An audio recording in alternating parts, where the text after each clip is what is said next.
The apartment building on 7th Street had 40 units, mix of families, elderly residents, young professionals. Quiet building, safe neighborhood. Donald Trump lived on the 3rd floor. 73 years old, retired Army sergeant, lived alone in a modest one-bedroom. Same building for 12 years, knew most of his neighbors by name. That Tuesday night at 2 a.m., Donald woke to a smell. Smoke. Faint but unmistakable.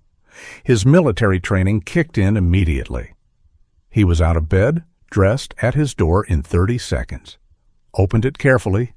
The hallway was hazy. Smoke coming from somewhere below. He could hear it now, the crackle of flames. The alarm system should have been screaming, but it was silent. The building's fire alarm had malfunctioned 6 months ago. The landlord kept promising to fix it, kept not doing it, and now people were sleeping through a fire. If you believe that heroes don't wait for alarms to tell them there's danger, type alert and subscribe. Because this story proves that sometimes survival depends on one person who refuses to assume someone else will handle it. Donald didn't hesitate, didn't call 911 first, didn't evacuate himself. He started knocking on doors, pounding, shouting, "Fire! Everyone out! Fire!" The first door opened. Mrs. Chen, 82 years old, confused and scared. "What's happening?" "Fire! Grab your phone and keys. Get outside now. Use the stairs, not the elevator." She hurried to comply. Donald moved to the next door. The Johnsons. Young couple with a baby. "Fire! Wake up. Get your baby and get out." Lights came on. Door opened. The husband's face went pale when he smelled the smoke. "Go." Donald pointed to the stairwell. They ran, door after door. Donald pounded, shouted. Most people woke up, grabbed essentials, headed for the stairs. But some doors didn't open. The smoke was getting thicker. Donald pulled his shirt over his nose and mouth. Kept going. Apartment 3F, the Ramirez family. Father worked nights. Mother and 3 kids should be home. Donald pounded. No answer. He tried the handle. Locked. He kicked the door.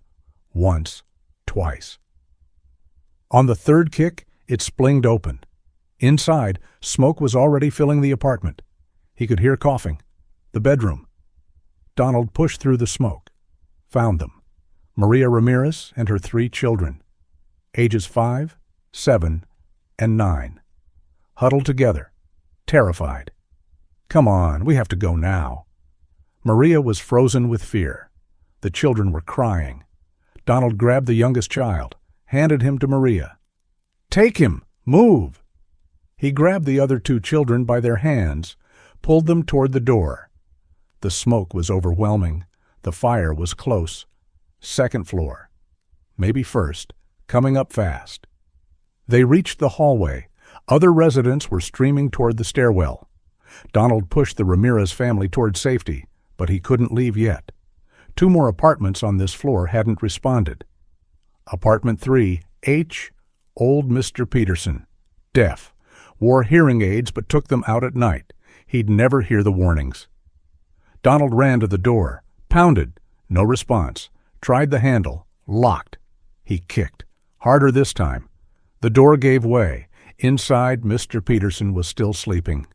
Smoke filling his apartment, Donald grabbed him, shook him. "Mr. Peterson, fire! We have to go!"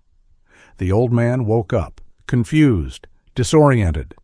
Donald didn't wait for comprehension. He pulled Mr. Peterson to his feet, supported his weight, moved toward the door.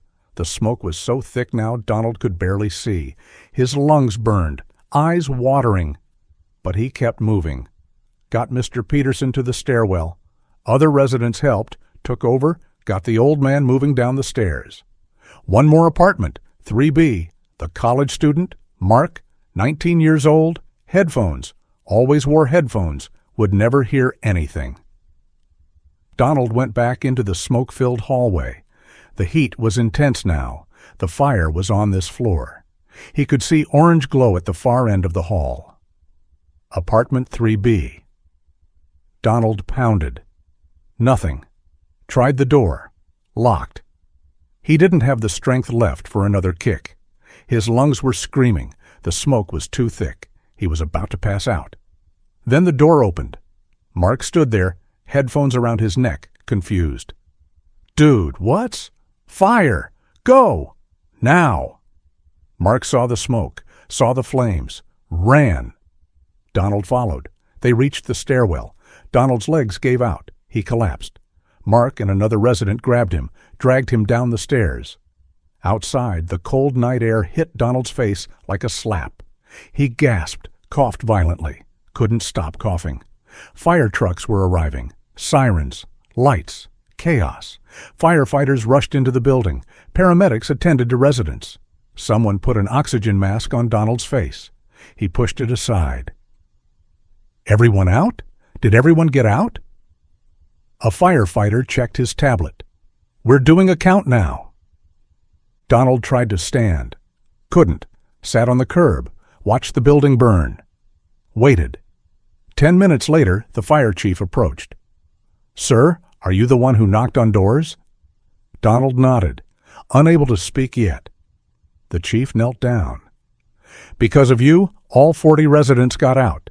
Not one injury. Not one death. If you hadn't woken them up, if you just called 911 and saved yourself, we'd be pulling bodies out right now." Donald finally caught his breath enough to speak. The alarm. It didn't work. The chief's face darkened. "We know. That's criminal negligence. But you saved everyone." The next morning, after being treated for smoke inhalation, Donald stood across the street looking at the building. The first 2 floors were destroyed. The 3rd floor, where he lived, damaged beyond repair. Everything he owned, gone. Mrs. Chen appeared beside him. "Mr. Trump, you saved my life." Donald shook his head. "Just woke you up." "You saved my life," she repeated firmly, "and the Ramirez children, and Mr. Peterson, and everyone." Over the next few days, the story spread. Local news picked it up. Retired veteran saves 40 neighbors from fire. The building's landlord was arrested. Criminal negligence, building code violations. The tenants were displaced. Temporary housing in hotels, insurance claims, chaos.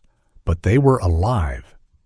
1 week later, Maria Ramirez knocked on Donald's hotel room door. She was crying, holding her youngest child. "Mr. Trump, I need to tell you something. What's wrong?" "That night, when you came into our apartment, I was frozen. I couldn't move. I couldn't think. The smoke, the fear. I just froze. And my babies, they were coughing and crying, and I didn't know what to do." Donald listened. "If you hadn't come, if you hadn't grabbed them, if you hadn't pulled us out, we would have died. All of us. I would have let my babies die because I was too scared to move." She broke down sobbing. Donald put his hand on her shoulder. "You didn't let anything happen. You were in shock. That's normal. That's human. But I failed them. You survived. That's not failure. That's what matters." Maria wiped her eyes. "How can I ever repay you? You can't. And you don't need to." But Maria wasn't done. Over the next month, she did something unexpected. She organized the residents, all 40 households. They pooled resources, fundraised, collected donations, and they bought Donald a gift, presented it at a community meeting 3 months later when temporary housing arrangements were being discussed. Donald attended reluctantly. Hated attention, hated being singled out, but Maria had insisted. At the meeting, Maria stood up. "Mr. Trump, we want you to know something. Every person in this room is alive because of you. Every child, every grandparent, every one of us." She gestured around the room. We talked, all of us, and we decided we wanted to do something. She handed him an envelope. Inside was a check, $47,000. Donald stared at it. "What is this?" "It's from all of us. Donations, fundraising." Everyone contributed what they could. Some gave $5, some gave $500. But everyone gave something.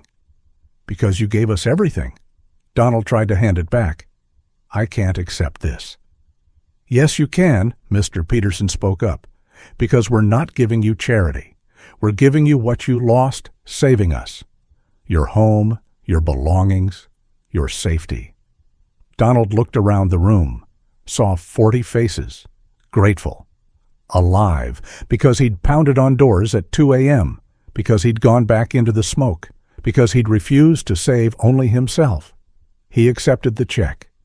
Thank you, but I want to do something with this. Maria smiled. We knew you'd say that. So we have a proposal. What? Half of this money goes to you, to rebuild your life, to get your apartment furnished when we all move back in. The building's being completely renovated, up to code, safe. The landlord is gone, new management. We'll all be back in 6 months. And the other half? Maria's smile widened. The other half starts the 7th Street Safety Fund.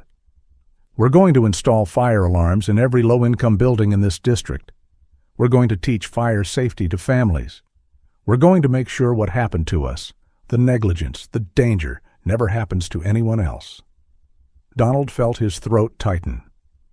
That's good work. And we want you to run it, Maria said. You're the one who knows what it takes to save lives. Who better to teach others?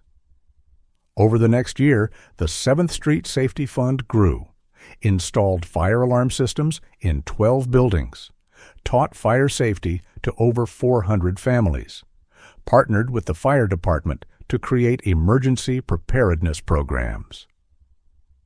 Donald led it all, not because he wanted recognition, but because 40 people had trusted him with their gift, and he'd honor that trust by protecting others. One evening, 18 months after the fire, Donald stood in his renovated apartment. 3rd floor, same building, knew everything, fireproof materials, state-of-the-art alarm system, sprinklers in every unit. He looked around, modest, simple, but home. There was a knock at his door. He opened it. The entire building was there, all 40 households. Crowding the hallway, Maria spoke for them all. We wanted to be here, for your first night back, to say welcome home, to say thank you. Again. Donald smiled. I'm the one who should thank you. You gave me more than money. You gave me purpose. The Ramirez children ran forward, hugged his legs. The 7-year-old looked up. Mr. Trump, I told my teacher about you, about how you saved us, and she said, you're a hero. Donald knelt down. I'm not a hero. I'm just someone who woke up and smelled smoke. Heroes do extraordinary things. The 5-year-old shook his head. My mama says extraordinary is just doing what's right when it's hard. So, you're a hero. Donald looked at Maria. She was smiling through tears. Today, the 7th Street Safety Fund operates in 3 cities, has installed safety systems in 47 buildings, trained over 2,000 families in fire safety and emergency response, lobbied for stronger building codes and landlord accountability, documented 0 fire-related deaths in program buildings. And it all started because one 73-year-old veteran woke up at 2 a.m., smelled smoke, and decided that saving himself wasn't enough. One evening, 3 years after the fire, Donald sat in his apartment. The building was quiet, peaceful, safe. His phone rang. Mr. Trump, this is Fire Chief Morrison. We met the night of the fire. I remember. I wanted to let you know something. We just finished investigating another building fire. Across town, old building, no working alarms. But this time, the building manager had been through your training program. First thing he did was start knocking on doors. Got everyone out, just like you did. No casualties. Donald was quiet. That's good. That's real good, Chief Morrison continued. That's 3 fires now in buildings where someone from your program was present. 3 fires, 0 deaths, 64 people alive because you taught someone what you did that night. You're not just saving lives anymore, Mr. Trump. You're creating savers. That's legacy.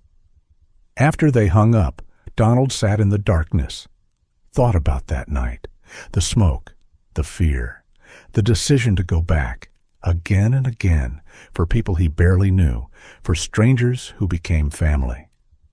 Mrs. Chen had told him something once. In Chinese culture, she'd said, when you save someone's life, you're responsible for them forever. They become part of your story. You became responsible for 40 people that night. And now, we're all responsible for making sure others learn from what you taught us. Donald looked at the smoke detector on his ceiling. Blinking green. Working, protecting. Like 40 other smoke detectors in this building, like hundreds more in buildings across the city. All because one alarm didn't work, and one man refused to assume someone else would handle it.